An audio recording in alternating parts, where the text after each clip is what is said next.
राधे राधे दोस्तों, welcome back to my channel movie spit Hindi. आज मैं फिर आप सबके लिए नागबंधम मूवी का एक्सप्लेनेशन लेके आई हूँ। एक ऐसा दरवाज़ा जिसको खोलते ही दुनिया की सबसे बड़ी और ताकतवर शक्ति बाहर आ सकती है, जो दुनिया को नष्ट भी कर सकती है, जो सिर्फ और सिर्फ पद्मनाभम मंदिर के उस सातवें दरवाजे के कनेक्टेड है। जिस दरवाजे को आज तक हमारे कोई भी साइंटिस्ट खोलने के बारे में सोचते भी हैं तो थर थर काँप जाते हैं। क्या है उस दरवाजे के पीछे का राज, वो आज तक तो हम इंसानों को पता नहीं चला।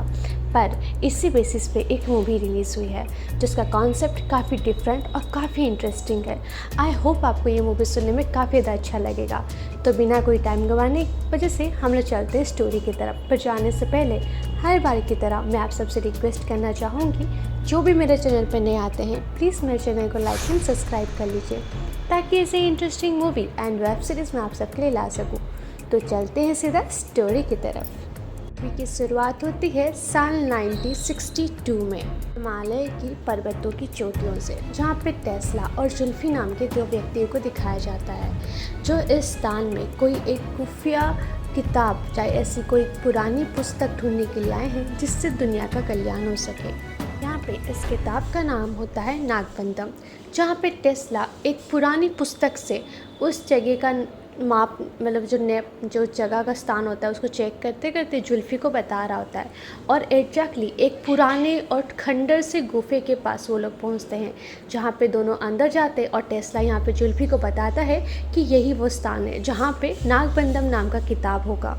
यहाँ पे एज अ व्यूअर्स हम नोटिस कर पाते हैं जो जुल्फ़ी होता है जैसे ही उस गुफा के अंदर अपने कदम रखता है, एक अजीब सी आवाज़ उसको अपनी तरफ खींचती है। और यहाँ पे जुल्फ़ी उस आवाज़ को फॉलो करते हुए, या फिर हम ये कह सकते हैं कि बिल्कुल उस आवाज़ में वो काबू होकर उस आवाज़ के पीछे जाने लगता है। गुफा के बीचों बीच एक पुराना बरगद का पेड़ दिखाया जाता है, जिस बरगद के पेड़ में एक पुराना नागा साधु या फिर हम ये कह सकते हैं कि एक तांत्रिक बंधा हुआ रहता है, जहाँ पे वो जुल्फ़ी को बातों ही बातों में उलझा के उसके दिमाग को पूरा अपने काबू में कर लेता है। जहाँ पे वो जुल्फ़ी को बताता है कि तुम और मैं दोनों एक ही मंजिल के लिए, मतलब एक ही चीज़ के लिए पिछले बहुत जन्मों में एक साथ थे, जहाँ पे हम लोग की वो ख्वाहिश अधूरी रह गई थी। तो अब तुम उस ख्वाहिश को पूरी करने के लिए मुझे इस जन्म में यहाँ से मुक्त करोगे। मैं उतने सालों से यहाँ पे बंधिक हूँ। और जहाँ पे हमें इसका पास्ट का स्टोरी बताया जाता है। यहाँ पे उस तांत्रिक का नाम बैरागी होता है, जो बहुत साल पहले एक बहुत जाना माना और बहुत ही सिद्धि वाला तांत्रिक होता है। और जुल्फ़ी कोई और नहीं, उसी पहले जन्म का एक ऐसा राक्षस राजा होता है जो अपने मतलब के लिए नागबंधम किताब के सहारे उस मंदिर का उस दरवाजे को ओपन करना चाहता था, उस सीक्रेट डोर को, जिससे वो बहुत ताकतवर हो सके। जहाँ पे ये दोनों मिलके उस दरवाजे को खोलने की कोशिश करते हैं। बैरागी उसको याद दिलाता है कि बहुत साल पहले पूर्व जन्म में बैरागी और यहाँ पे जुल्फ़ी का नाम अब्दाली होता है, दोनों मिलके यहाँ पे इस मंदिर में आए थे यहाँ के खजाने को लूटने के लिए। जहाँ पे बैरागी उसको ये बताता है कि इस मंदिर का जो दरवाज़ा, जो सप्त दरवाज़ा है, वो ब्रह्म कमल और गरुड़ का एक बीज मंत्र उसी से ही खुलेगा। और ये दोनों चीज़ें होने के बाद तो मुझे इस बंधक से, मतलब ये जो बरगद का पेड़ में मैं बंदिक हूँ, उससे मुक्त करवा सकते हो और दुनिया में सबसे बड़े ताकतवर इंसान भी बन सकते हो। जो अधूरा ख्वाब हमारे पूर्व जन्म में अधूरा रह गया था, इस जन्म में हम इसको पूरा कर सकते हैं। इधर हम टेस्ला को देख पाते हैं, जो यहाँ पे जुल्फ़ी के ये सारी हरकतों को देख पा रहा था। उसको कुछ बातें सुनाई तो नहीं देती है, पर वो ये तो ज़रूर समझ गया था कि जुल्फ़ी एक काला जादू या फिर एक खतरनाक शक्ति के आहोश में जा चुका है, जिसके वजह से टेस्ला तुरंत उस गुफा से निकल के भागता है। और भागने के साथ साथ वो अपने साथ वो नागबंधम किताब को लेके वहाँ से निकल जाता है। यहाँ पे वो आता है एक प्रभाकरम नाम के व्यक्ति के पास, जो सीनियर आर्कोलॉजिस्ट होते हैं, जहाँ पे वो सारी बातें बताता है और वहाँ पे उसको उस नागबंधम किताब को दे देता है ताकि वो दुनिया में इसको सुरक्षित रख सके। जहाँ पे प्रभाकरम कहता है कि इस बारे में हमें देश की सरकार से बात करनी होगी। और यहाँ पे एज अ व्यूअर्स हम फर्स्ट टाइम नागबंधम की किताब को भी देख पाते हैं। पे टेस्ला उस किताब को सरकार और प्रभाकरम के सुरक्षित हाथों में देकर अपने परिवार के पास रिटर्न चला जाता है, क्योंकि आज उसकी इकलौती बेटी का जन्मदिन था, जहाँ पे वो अपनी फैमिली के साथ चर्च में जाता है ताकि वो अपनी बेटी का जन्मदिन मना सके। पर इस खुशी के पल को नज़र लगने में देर नहीं लगती। कुछ ही समय के अंदर ही यहाँ पे जुल्फी अपने गुंडों के साथ आ जाता है, जहाँ पे वो टेस्ला और उसके परिवार को बेरहमी से मारने लगता है, जहाँ पे वो मजबूर कर देता है कि टेस्ला अपने मुंह से बता दे कि नागबंदम किताब कहाँ पे है।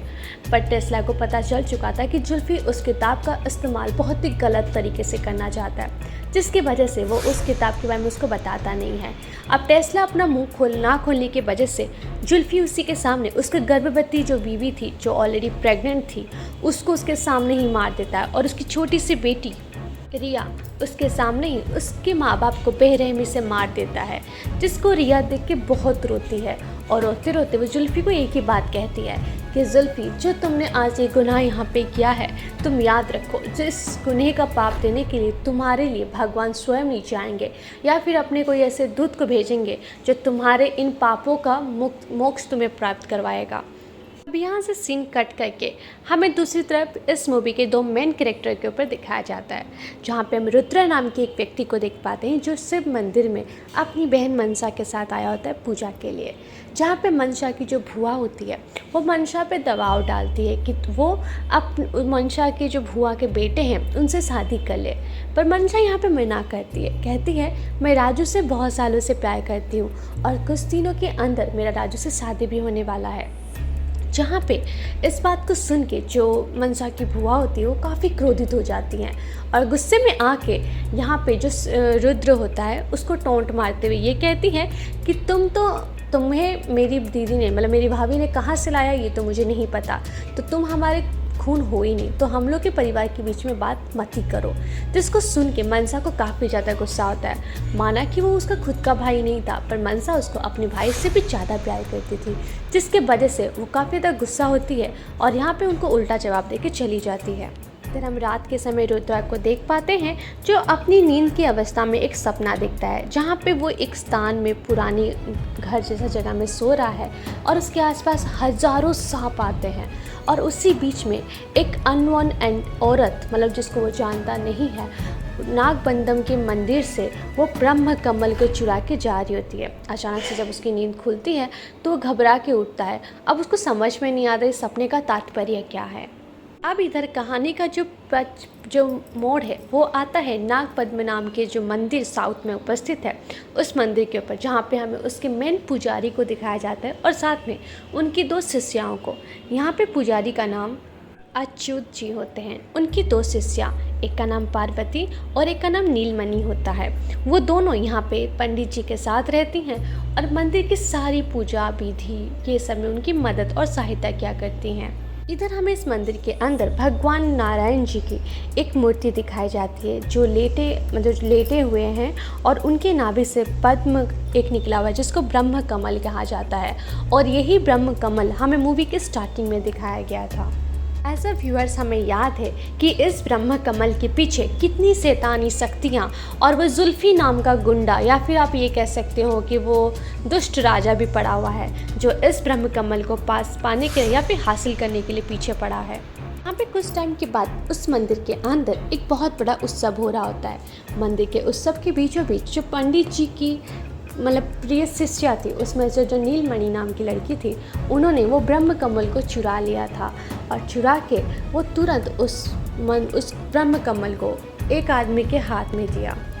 वो लड़का कोई और नहीं प्रभाकरम होता है, जो उस जो पद्म था उसको लेकर वहाँ से भागने लगता है। जैसे वो वहाँ से भागता है, तुरंत अपनी पृथ्वी, अपना ये जो भगवान जी हैं वो अपना कहर बरसा देते हैं। हज़ारों सांप उसके पीछे पड़ जाते हैं। हवा तूफान, बहुत जोर का बारिश उसका रास्ता रोकने की कोशिश करते हैं, पर वो कैसे भी करके बच के जाने लगता है। वो तुरंत अपने प्राइवेट जेट में बैठ के वहाँ से उड़ जाता है, पर भगवान के कहर से कौन बच सकता है। कुछ ही समय के अंदर उसके फ्लाइट, उसका जो हेलीकॉप्टर था, उसके ऊपर एक बड़ा सा गरुड़ आके उसके ऊपर हमला करने लगता है। एक पुराने से स्थान पे वो हेलीकॉप्टर जाके स्क्रैच हो जाता है, जिसकी वजह से उसके अंदर बैठा हुआ वो व्यक्ति प्रभाकरम वहीं पर जल के राख हो जाता है। ही सीन में हमें प्रभाकरम के एक भरोसेयोग्य आदमी को दिखाया जाता है जो रुद्रा के पास आता है और उससे उस पुरानी चोटी की तरफ जाने की मदद मांगता है, जहाँ पे शिवा मतलब जो रुद्र वो मना तो कर देता है, पर हालांकि उस बहुत रिक्वेस्ट करने की वजह से वो उसके साथ एक नाव में बैठ के एक स्थान में जाता है, जहाँ पे वो स्थान का जो व्यू होता है ऐसा एक लकड़ी का बहुत बड़ा सा दीवार होता है और जिसके आसपास बहुत सारे सांप होते हैं, जिसको देख के रुद्रा भी एक सेकंड के लिए सोच जाता है, क्योंकि गांव के लोग का मानना था कि वो जो स्थान था वो बहुत ही भयानक स्थान है, क्योंकि आज तक जो भी उस स्थान में गया है वहाँ पे कोई भी व्यक्ति जिंदा लौट के नहीं आया है। और यहाँ पे उस स्थान का नाम कुछ और नहीं,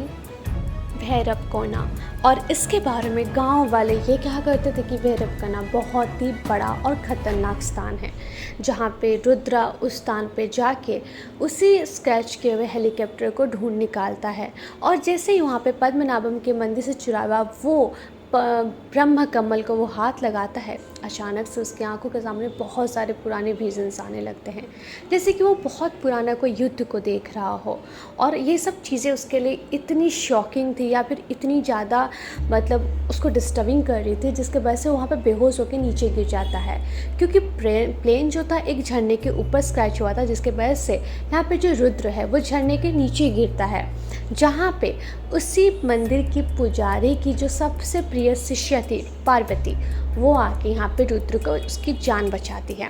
कुछ दिनों के अंदर रुद्र और पार्वती के बीच में प्रेम भाव हो जाता है, वो लोग एक दूसरे के बहुत क्लोज आ जाते हैं। और उसी बीच में यहाँ पे रुद्र के परिवार वाले भी आ जाते हैं, क्योंकि वो उसी फंक्शन के लिए मंदिर आए हुए थे, जहाँ पे उनको ये सारी बातें पता चल चुकी थी, जहाँ पे वो यहाँ पार्वती का शुक्रिया करते हैं और रुद्र को लेके वहाँ से चले जाते हैं। यहाँ पे पार्वती रुद्र को सारी बातें बताती है कि जब से वो पद्मनाभम मंदिर से ब्रह्म कमल चोरी हुआ था, तब से उनके गुरुजी को सारे गांव वाले मिलकर बहुत अपमान किए थे, क्योंकि उनके हिसाब से इन सब के पीछे जो ब्राह्मण जी थे उन्हीं का कर्म था, उनके पास सारी चाबियाँ थी, उनके पास सारी डिटेल्स थी, जिसकी वजह से शायद ये सब कुछ हुआ था। अब वो इन सब की चीज़ों को, अपने गुरुजी का अपमान को सह नहीं पाई और उसने ये कहा था कि मैं इन सब के पीछे जो असली गुनहगार है उसको निकालूंगी, जहाँ पे वो ये सब चीज़ों के पीछे यहाँ पे आई थी और रुद्र को ये सारी बातें वो बताती है। कुछ टाइम के बाद रुद्र की जो बहन थी मनसा, उसकी विवाह राजू से होने वाली थी। विवाह मंडप में जब भी राजू अपनी पत्नी मतलब जो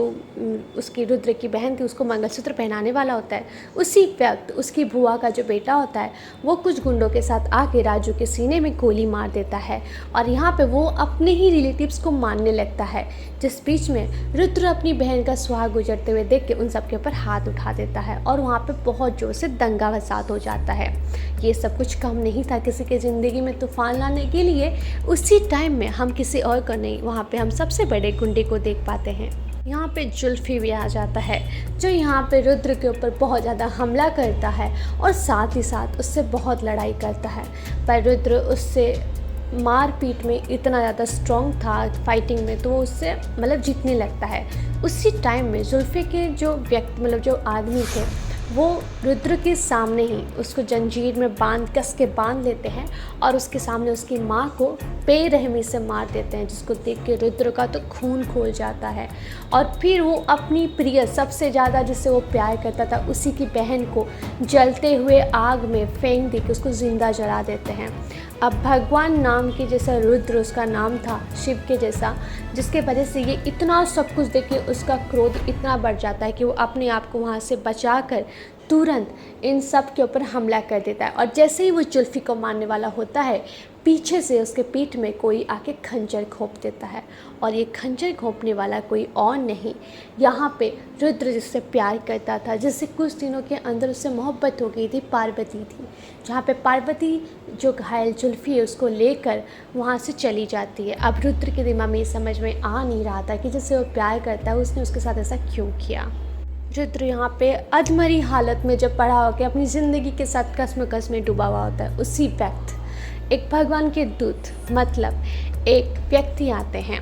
जहाँ पे वो एक नागा साधु होते हैं और रुद्र को देखते हुए ये कहते हैं कि इस जन्म का तेरा तात्पर्य महत्व क्या है ये तू समझ। जहाँ पे रुद्र अपने आप को संभालता है और उसके तुरंत कुछ दिन के बाद वो जाता है एक व्यक्ति से मिलने के लिए। यहाँ पे रुद्र रवि वर्मा नाम के एक व्यक्ति के पास आते हैं, जहाँ पे वो इस सारी चीज़ें होने का रीज़न उसको पूछते हैं। जहाँ पे रवि वर्मा उसको बताते हैं कि जुल्फी, सेरा और पार्वती तीनों उसके पास कुछ टाइम पहले आए थे पद्मनाभम के मंदिर में रखा हो ब्रह्म कमल और वो नागबंधम का जो मंत्र उसको लेने के लिए, क्योंकि उसी के द्वारा ही वो अपने साथ कोई शक्तियों को हासिल करना चाहते थे। तो उनको ये बताया जाता है कि ये सारी सच्चाई तुम्हें जानने के लिए तुम्हें सबसे पहले पार्वती को ढूंढना होगा, क्योंकि वो ये सब के बीच में क्या कर रही है मुझे नहीं पता, और इसकी सच्चाई के लिए तुम्हें पार्वती के पास जाना चाहिए। अब रुद्र पार्वती का नाम सुन के और ज़्यादा गुस्सा हो जाता है। एक तो मोहब्बत, ऊपर से उसने उसके साथ दगाबाजी की थी, जिसके बाद वो उसी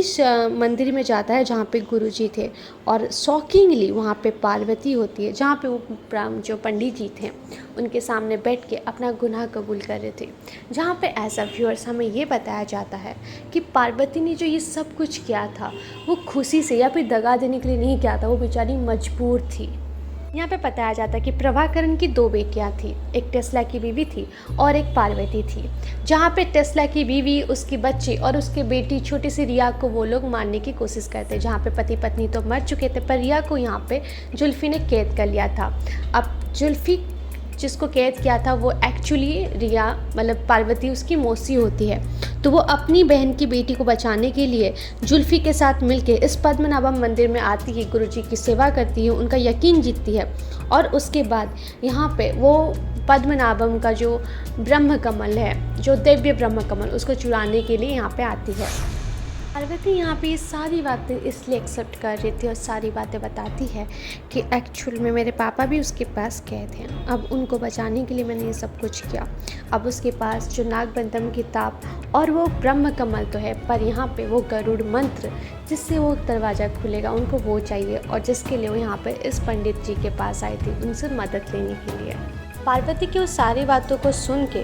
उस पे जो उसका गुस्सा था वो ठंडा हो जाता है, पर साथ ही साथ यहाँ पे वो पंडित जी वो नागबंधम का जो दरवाज़ा उसको खोलने के लिए जो गरुड़ पुराण या फिर जो गरुड़ मंत्र था वो यहाँ पे रुद्रा के हाथ में देते हैं, और ये वचन लेते हैं कि जाओ इस मंत्र के द्वारा यहाँ पे रिया को बचाओ, पर ये याद रखना कि नागबंधम का जो वो मंत्र जो दरवाज़ा है, सप्त दरवाज़ा, वो कभी ना खुले, और इस बात का तुम ध्यान रखना। जिसके बाद यहाँ पे हम एज अ व्यूअर सीन सीधा शिफ्ट किया जाता है, जहाँ पे उस मंदिर के अंदर, उस गुफा के अंदर बरगद के पेड़ में वो जो तांत्रिक फंसा हुआ था उसको जुल्फी उस ब्रह्म कमल के द्वारा आज़ाद कर देता है। इसी बीच में यहाँ पे वो जो बैरागी नाम का तांत्रिक था वो तुरंत वहाँ पे अपनी कालिया जादू का सिद्धियाँ करके वहाँ पे अपनी पूजा पाठ शुरू करता है, जहाँ पे वो उस सप्त दरवाजे को खोलने की पूरी कोशिश करता है। अब जुल्फी भी अपने क्रूर अवस्था में वहाँ पे आ जाता है और रुद्रा भी वहाँ पे पहुँच जाता है, जहाँ पे उन सब के बीच में बहुत ज़्यादा युद्ध छिड़ जाता है। पर एक्चुअल में उसी बीच में रुद्रा के हाथ में जो गरुड़ मंत्र था वो किताब नीचे गिर जाता है, जिसको रिया उठा के भागने लगती है। और इसी बीच में यहाँ पे जुल्फी के आदमी रिया को मारने के लिए उसके पीछे जाते हैं। जैसे ही रुद्र का हाथ रिया पे जाता है तो अचानक से उसको पुराने दिन, अपना पुराना जन्म याद आ जाता है, जहाँ पे एज अ व्यूअर्स हमें पता चलता है कि पूर्व जन्म में यहाँ पे जो रुद्र है वो एक नागा साधु हुआ करता था। पहले अहमदा नाम का जो तांत्रिक और यहाँ पे ये जो जुल्फी नाम का जो पूर्व जन्म का राजा था वो इस पद्मनाभम मंदिर को लूटने के लिए आया था। यहाँ पे बहुत सारे भक्त श्रद्धालु जो लोग थे उन सब को वो मार देता है, वहाँ पे लाशों बिछा देता है और वहाँ पे रखा हुआ जितना भी सोना चांदी होता है उन सबको लूट लेता है। पर सातवां दरवाज़ा खोलने के लिए जो पद्मनाभम मंदिर में जो ब्रह्म कमल था उसकी ज़रूरत होती है, और साथ ही साथ उस पुराण को, जिस पुराण को उठा के पूर्व जन्म में जो रिया नाम की लड़की थी, वो बच्ची थी, वो उसको उठा के भागती है और भागते भागते एक गुफा के अंदर जाती है जहाँ पे नागा साधु ध्यान कर रहे थे। और नागा साधु कोई और नहीं रुद्रा ही थे, जो पूर्व जन्म में एक नागा साधु हुआ करते थे। तो वो यहाँ पे रिया की सारी बातें सुनते हैं और वहाँ पे वो सारे लोगों से वो युद्ध करते हैं। युद्ध के बीच में यहाँ पे वो जो असुरी शक्ति, मतलब जो तांत्रिक शक्ति के द्वारा वो पहले उसको खंडित करके उस बरगद के पेड़ में उस तांत्रिक को बंधित करते हैं और यहाँ पे जुल्फी से बहुत ज़्यादा युद्ध करते हैं, जहाँ पे शिव जी का जो त्रिशूल है उसके सहारे वो यहाँ पे जुल्फी को उस जन्म में ख़त्म कर देते हैं। और वो इस जन्म में भी अपने उस कर्म को पूरा करने के लिए आए होते हैं। इन सब के बीच में रुद्र जो उस जन्म में एक अघोरी था, उसके सामने ही यहाँ पे उन्होंने पीहू को मार दिया था, जो इस जन्म में रिया बन के आई है, जिसके वजह से ये लोग एक दूसरे के साथ कनेक्टेड थे और इसी के वजह से अगले जन्म में वो क्रोधित होकर वहाँ पे उसको मार दिए थे। इस जन्म में फिर से वो तांत्रिक उस अधूरी इच्छा को पूरी करने के लिए उस सप्त दरवाजे को खोलने की कोशिश करता है और जैसे ही वो दरवाज़ा खोलने के लिए वो सारी विधियां करनी शुरू करता है, अचानक से उस दरवाजे के जो रक्षक है, मतलब नाग, वो सारे सांप, वो जहरीले सांप उस पर हमला कर देते हैं। पर बैरागी का जो भी उस पर जो काला जादू था वो उन सब पे काम नहीं करता और वो सारे सांप मिलकर यहाँ पे बैरागी को डस कर ख़त्म कर देते हैं। इधर हम जुल्फ़ी को देख पाते हैं जो इधर रुद्र के साथ लड़ रहा होता है। उन दोनों के बीच में घमासान युद्ध चल रहा है, बट यहाँ पे रुद्र अपने आप को कैसे भी करके बचाने की कोशिश करता है, पर उसके आदमियों के सामने कहीं ना कहीं वो थोड़ा कमज़ोर पड़ जाता है। उसी बीच में उसकी नज़र पड़ती है भगवान शिव के जो त्रिशूल रखा हुआ है, जिस त्रिशूल को वो पकड़ते ही उसके अंदर एक अलौकिक शक्ति आ जाती है और वो उस त्रिशूल को लेकर हवा में उड़ते हुए हर हर महादेव का नारा लगाते हुए यहाँ पे जुल्फ़ी के सीने पे आर पार कर देता है, जहाँ पे जुल्फ़ी का उसी स्थान पे फिर से मौत हो जाती है। यहाँ पे ये मूवी इसी सीन को दिखाते हुए ख़त्म होती है। तो मोरल ऑफ स्टोरी हमें जहाँ पे समझ में आता है कि भगवान कभी भी अन्याय होते हुए सह नहीं सकते या फिर अन्याय होते हुए दे नहीं सकते, जिसकी वजह से या फिर वो अपना कोई ना कोई रूप लेके आते हैं या फिर अपने ऐसे कोई भक्त को भेजते हैं जिस पर उनको अटूट भरोसा होता है अपनी आशीर्वाद के साथ। तो ये थी पूरी मूवी नागबंधम की एक्सप्लेनेशन। आपको कैसे लगी मुझे कमेंट करके जरूर बताइएगा और ऐसे ही interesting movie and web series के लिए मेरे चैनल को सब्सक्राइब करना मत भूलिएगा। मैं फिर मिलूंगी आप सबके साथ एक नए स्टोरी के साथ, तब तक अपना ध्यान रखिएगा और मेरे चैनल को सब्सक्राइब करना मत भूलिए, तुरंत हाइप कर दीजिए और लाइक भी कर दीजिए। मिलते हैं नेक्स्ट वीडियो के साथ, तब तक के लिए राधे राधे।